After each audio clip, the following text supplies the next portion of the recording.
Pendik on Streaming, era baru informasi dunia pendidikan. Selamat sore Insan Edukasi. Untuk kesempatan kali ini kita bisa kembali bertemu dalam pembahasan mata pelajaran kimia dengan tema konfigurasi elektron. Semoga di kesempatan kali ini Anda semua dalam keadaan sehat dan tentunya selalu bersemangat untuk sama-sama belajar dalam program pembelajaran jarak jauh. Saya Nuri kali ini tentu seperti biasa tidak sendiri karena saya ditemani oleh Bapak Dr. Andes Haji Mardi Raharja selaku pengampu mata pelajaran kimia dari SMA Negeri 9 Surabaya. Kita sapa dulu beliau ya, Insan Edukasi. Selamat sore Pak Mardi. Selamat sore Mbak Nuri. Iya, sehat ya Bapak? Alhamdulillah. Baik, Bapak untuk kesempatan kali ini kita akan membahas mengenai konfigurasi elektron ya. Nah, bisa dijelaskan terlebih dahulu barangkali Pak Mardi, apa itu konfigurasi elektron dan bagaimana selanjutnya? Baik, para siswa perhatikan dengan seksama. Setelah kita mengenal subkulit yang ada seperti subkulit S, subkulit P, dan subkulit D, maka Aufbau menyusunnya sesuai dengan tingkat energi subkulit. Jadi di tiap-tiap lintasan elektron dalam atom, energi subkulit ini mempunyai tingkat energi yang berbeda-beda. Dari subkulit yang ada, lintasan satu hanya terisi oleh subkulit 1S. Subkulit P, D, dan seterusnya belum punya. Sedangkan untuk lintasan elektron yang kedua terisi subkulit 2S dan 2P. Sedangkan untuk lintasan ketiga, keempat, dan seterusnya sampai pada lintasan yang ketujuh, subkulit itu disusun tingkat energinya sebagai berikut, yaitu 1S2, 2S2, 2P6, 3S2, 3P6, 4S2, 3D10, 4P6, 5S2, 4D10, kemudian 5P6, 6S2.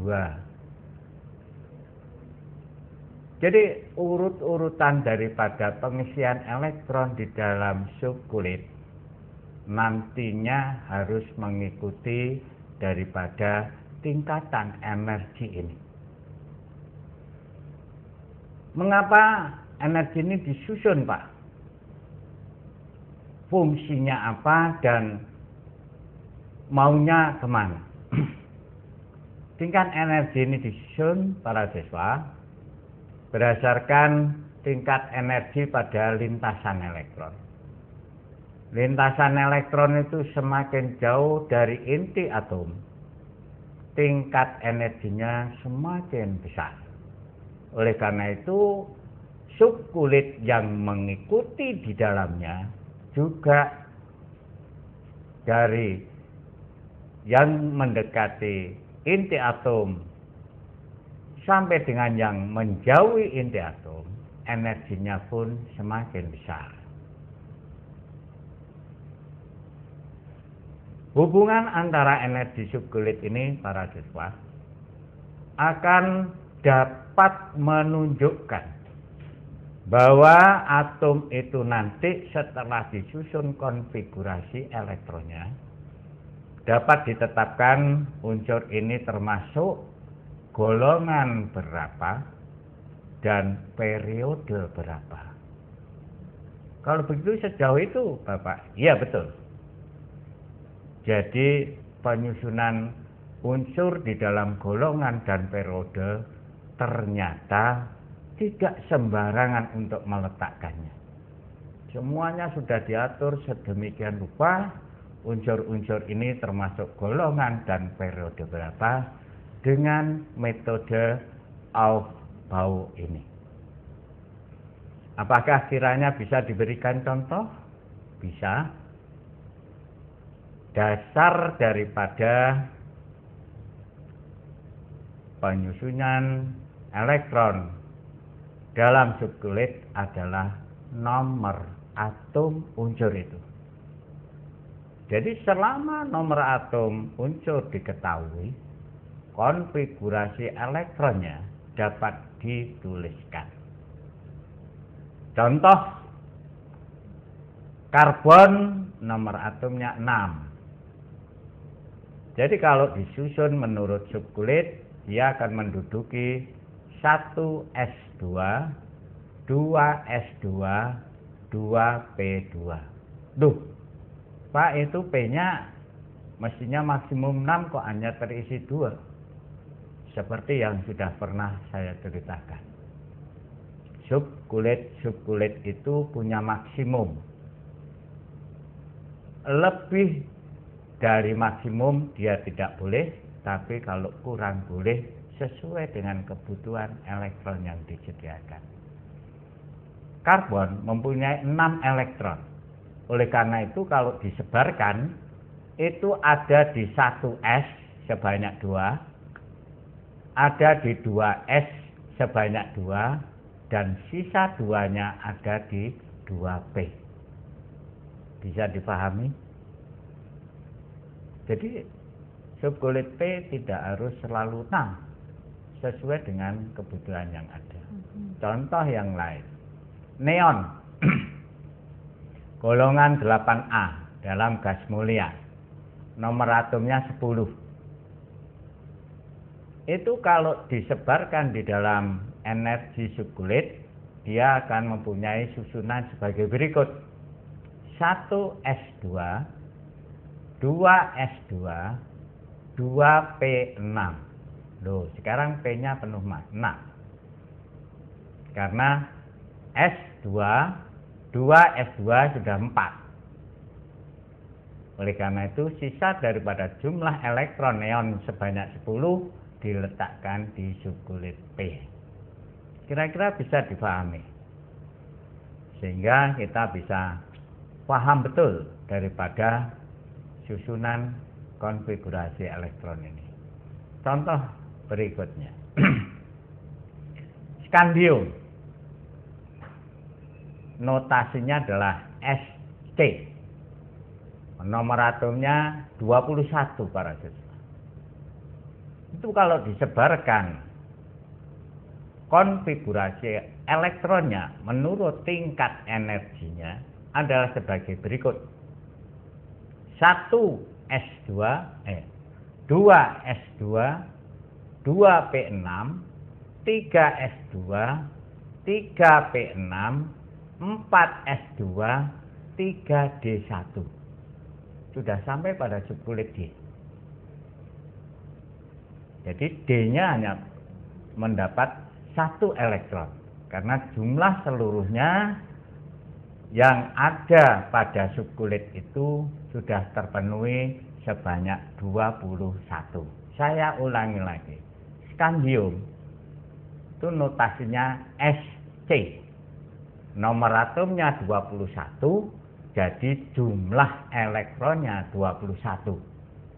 Oleh karena itu, kalau disebarkan menurut urutan daripada tingkat energi subkulit adalah sebagai berikut: 1s2, 2s2, 2p6, 3s2, 3p6, 4s2, 3d1. Bisa dimengerti? Baik, kita berikan contoh berikutnya, yaitu seng. Semuanya pasti kenal yang nama seng. Seng itu nomor atomnya 30. Jadi jumlah elektronnya sebanyak 30. Kalau disebarkan elektronnya di dalam tingkat energi subkulit menurut Abou, maka seng mempunyai konfigurasi elektron sebagai berikut: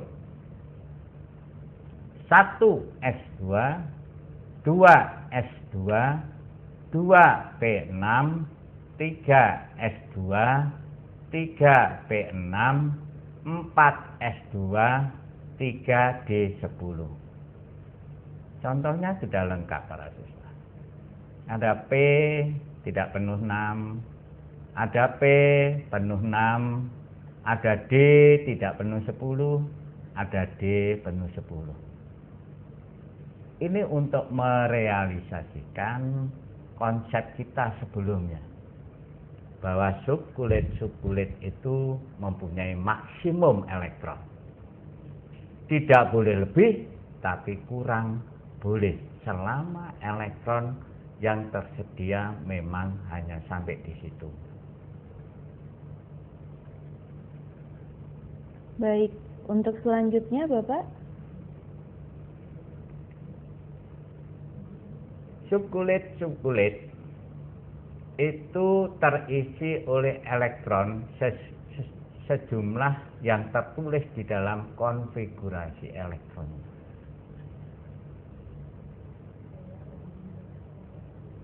Jadi kalau subkulit itu 1s2, maka di sana ada 2 buah elektron. 2 buah elektron itu akan mempunyai spin atau arah yang berlawanan. Untuk mengisikan orbital ini, mengisikan elektron dalam orbital ini, yang perlu kalian semuanya waspada adalah adanya asas larangan Pauli. Di manakah letak daripada larangan Pauli itu? Perhatikan dengan seksama. Asas larangan Pauli menyatakan bahwa tidak mungkin dalam satu atom ada 2 elektron yang harga keempat bilangan kuantumnya sama. Masih ingat tentang bilangan kuantum? Oh iya Pak, bilangan kuantum saat itu dikenalkan adalah bilangan kuantum utama, bilangan kuantum asimut, bilangan kuantum magnetik, dan bilangan kuantum spin. Bagus kalau memang kita masih mengingatnya dengan baik. Nah, ini larangan Pauli. Jadi di dalam satu atom tidak akan terjadi bahwa 2 elektron itu mempunyai keempat bilangan kuantum sama. Kalau toh sampai terjadi, ada kemungkinan salah penulisannya. Ada kemungkinan salah penulisannya. Misalnya pada elektron pertama dan kedua pada atom litium. Litium itu nomor atomnya 3, notasinya adalah Li. Mempunyai harga keempat bilangan kuantum yang sama dengan elektron pertama dan elektron kedua helium. Bilangan kuantum elektron ketiga litium adalah sebagai berikut. Jadi kalau suatu unsur itu dituliskan daripada konfigurasi elektronnya, maka bisa ditelusuri tentang keempat bilangan kuantumnya. Contoh misalnya litium tadi akan tertulis 1s2, 2s1. 1s2, 2s1. Jadi elektron terakhir pada 2s1 akan mempunyai bilangan kuantum utama 2, bilangan kuantum asimut 0 karena subkulitnya S, magnetiknya juga 0 karena isinya 1, spinnya positif setengah. Kalian perhatikan, dari keempat itu kalau kita nanti bandingkan dengan yang lain, tidak akan ada yang sama dalam satu atom. Kalau dengan atom yang lain, mungkin ada kesamaan dalam keempat bilangan kuantumnya. Seperti itu ya. Baik Pak Mardi dan juga insan edukasi semuanya yang saat ini sedang menyimak di www.rapendik.com. Tidak ada salahnya kalau kita rehat dulu sejenak, tapi jangan kemana-mana. Setelah ini kita akan kembali lagi, tetap di Rapendik on Streaming, era baru informasi dunia pendidikan.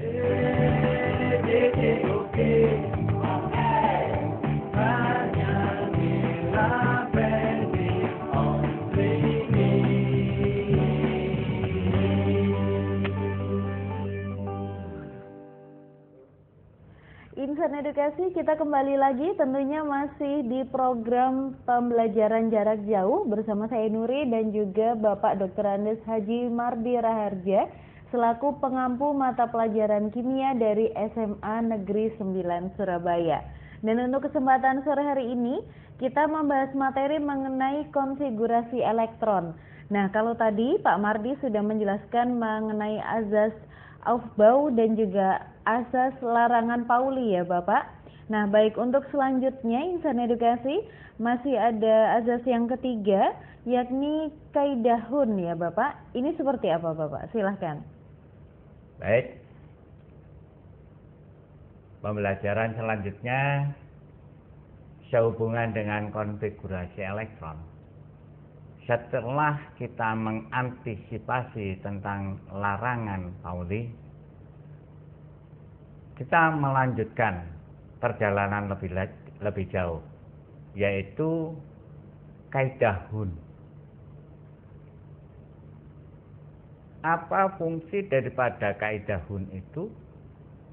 Menurut kaidah Hun, pengisian elektron pada orbital-orbital yang tingkat energinya sama. Elektron tidak boleh berpasangan terlebih dahulu sebelum orbital lainnya masing-masing terisi elektron. Kira-kira bisa diterima atau masih bingung?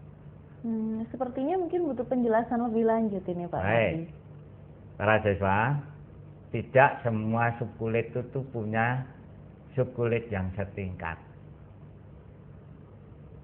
S tidak punya. Yang punya subkulit setingkat mulai P, D, dan F.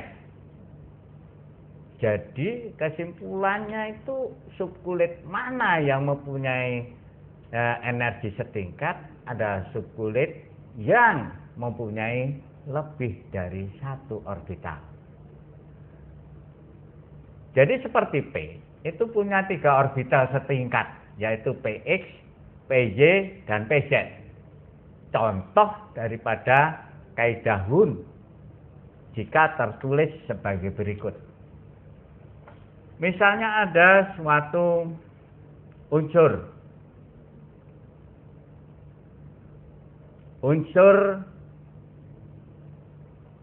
fluor, notasinya F, nomor atomnya 9. Mari bersama-sama dengan Bapak untuk mengisikan dalam subkulit. F nomor atom 9, berarti jumlah elektronnya berapa? 9, betul. Kalau diisikan di dalam energi subkulit, maka dia akan mempunyai konfigurasi elektron 1s2, 2s2, 2p5. Baik, sekarang masalah untuk elektron di subkulit S sementara kita tinggalkan dulu. Kita fokus pada subkulit P. Jadi kalau kita tindak lanjuti, subkulit P itu punya 3 orbital. 3 orbital yang tadi sudah kita bicarakan bahwa P itu punya PX, PY, dan PZ. Oleh karena itu jadi problem. 5 elektron ini harus disebarkan ke 3 orbital. Untuk itu kita mengisikan di dalam orbital ini harus satu demi satu.